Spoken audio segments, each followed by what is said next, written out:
दावबायारिफोरखौ आखाइ फायख'ना लिंहरदों बाक्सानि सौखि आरो दारागावनि मिथिंगायारि समायना नुथाया। शिलं, सिक्किम एबा दार्जिलिंनि सोलायै सौखि आरो दारागावआव फैदो देहाखौ दै बाज्रुमाव दोननानै थाजिम खालामनो। गरमनिफ्राय रैखाथि मोनहोनायजों लोगोसे आजिरानि समखौ रंजा खुसियै बारहोनायनि जुनैल' नोंथाङा शिलं, सिक्किम एबा दार्जिलिंआव थांनो गोसो जादों नामा? नाथाय रथ', नोंथाङा बिब्दि रंजा खुसिनि जुनै शिलं, सिक्किम एबा दार्जिलिंआव थांनो गोनांथि गैया। बे मोननै सावगारिखौ नोजोर हो। बे मोननै सावगारियानो जादों बाक्सा जिल्लानि भारत-भुटान सिमनायाव थानाय सौखि आरो दारागावनि नुथाय। भुटान हाजोनिफ्राय बोहैबोनाय फाग्ला दैमा आरो दिरिं दैमानि खुलु खुलु सोदोबा मोनसे मुहिनिगोनां थासारि सोरजिदों। गुबुन फारसे दैमानि सेरावनो नांजाबफानानै थानाय भुटान हाजोनि सोमखोर नुथाया गोबांसिनै समायनासिन खालामदों सौखि आरो दारागावखौ। आगोलनि बायदि बे बारावबो गोलोम बोथोराव गोजान गोजाननि सुबुंफोरा बे मोननै जायगानि मिथिंगानि महराव लोहाबनायजों लोगोसे देहाखौ थाजिम खालामनो जुनै दुगैनो जागायजेनबाय। बबेखानि जायगानि सुबुंफोराबो बेयाव दुगैनानै गोसो मोदोम थाजिम खालामनो जागायजेनफैबाय।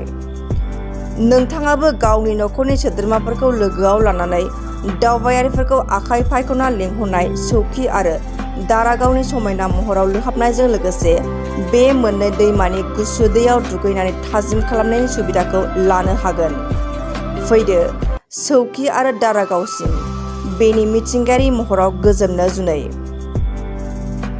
मख'थावनादि रायजो सरकार एबा बिटिसिनि टुरिज्म बिफाना दिनैसिमबो बाक्सानि बे मोननै जायगा सौखि आरो दारागावखौ दावबायथिलि खालामनायनि जेबो राहा लामा लानायखौ नुनो मोननाय जायाखै।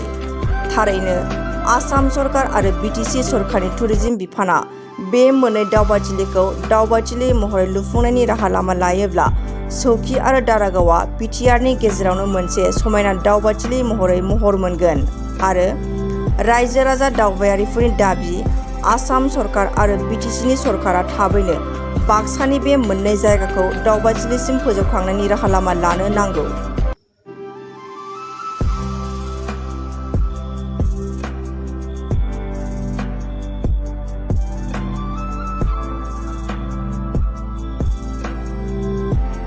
আৰু এই ঠাইখন হৈছে দাৰাগাঁও।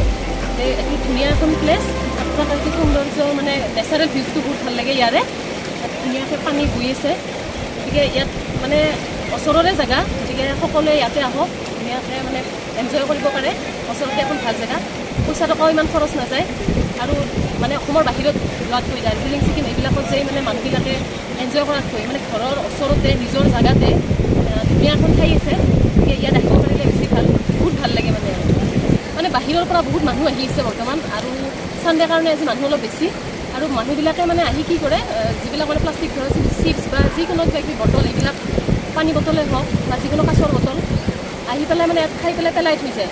কিন্তু জেগাখিনি মানে প্ৰদূষণৰ জেগাখিনি বেয়া, তাত আহি পেলাই মানুহক মানে কাটাৰ অলপ চান্সটো বেছি, য'তে ত'তে পেলাই থৈ যায়, মানুহৰ অলপ মানে ক্ষতি হয়। সেইকাৰণে আহিলেও যাতে এনেকুৱা নকৰে, এক্সট্ৰা ডাষ্টবিন বা এক্সট্ৰা ঠাইত যাতে বস্তুবিলাক পেলাই থৈ যায়, তেনেকৈ যাতে মানে অপব্যৱহাৰ নকৰে, পেলাই দিয়ে।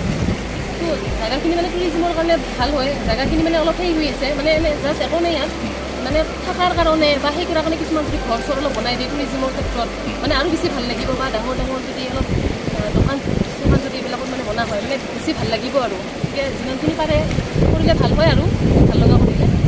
ইয়াত আজি যিহেতু ৰবিবাৰ আমি অলপ কিছু মনোৰঞ্জন কৰাৰ কাৰণে আহিছোঁ। ইয়াত আমি এক সুন্দৰ পৰিৱেশ, প্ৰকৃতিক সৌন্দৰ্যৰ মাজত এক বিলীন হোৱাৰ পৰিৱেশ, সেইকাৰণে আহি ইয়াৰে উপস্থিত হৈছোঁ আমি।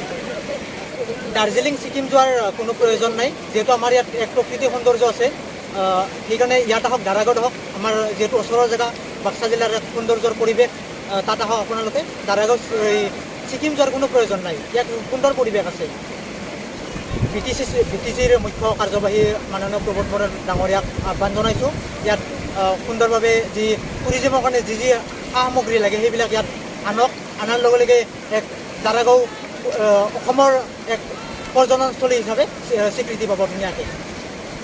চৌকিৰ সৌন্দৰ্য সৌন্দৰ্য ছিজনত সৌন্দৰ্য হয়, বিশেষকৈ উইণ্টাৰ ছিজনতকৈ বাৰিষা ছিজনত সৌন্দৰ্য পৰ্যটকস্থলী হয় যিহেতু সৌন্দৰ্য লাগিব আৰু সৌন্দৰ্যৰ যিটো পাৰ্চেণ্ট এতিয়া বাঢ়ি আছে। তো আমি ছ'চাইটিৰ ফালৰ পৰা আমি ইয়াত ফৰেষ্ট প্ৰটেকশ্যন আৰু ৱাইল্ড লাইফৰ টুৰিজিম ডেভেলপমেণ্টৰ কাৰণে আমি কাম কৰোঁ। তো এই মাহত বিশেষকৈ বহাগ মাহৰ পৰা ইয়াত সৌন্দৰ্য নেচাৰেলি সৌন্দৰ্য বাঢ়ি যায়, যেনেকুৱা ফুলনি ফুলি আছে, ৰঙে চঙে ফুলি আছে আৰু ভূটান পাহাৰৰ পৰা পানী উইণ্টাৰ ছিজনত খুব কম হয়, এতিয়া পানীৰ পৰিমাণো বাঢ়ি আছে। তো পানীও এতিয়া শীতল ঠাণ্ডা পানী। তো গছ-গছনি বিভিন্ন গছ-গছনিও সেউজীয়া পাত পুৰণা পাত সৰি নতুনকৈ সেউজীয়া পাত আহিছে, দেখাত সৌন্দৰ্য বাঢ়ি আছে। আৰু আমাৰ এই চৌকি পিকনিক স্পটৰ কিন্তু ফৰেষ্টত বিভিন্ন জাতৰ জীৱ জন্তু আছে।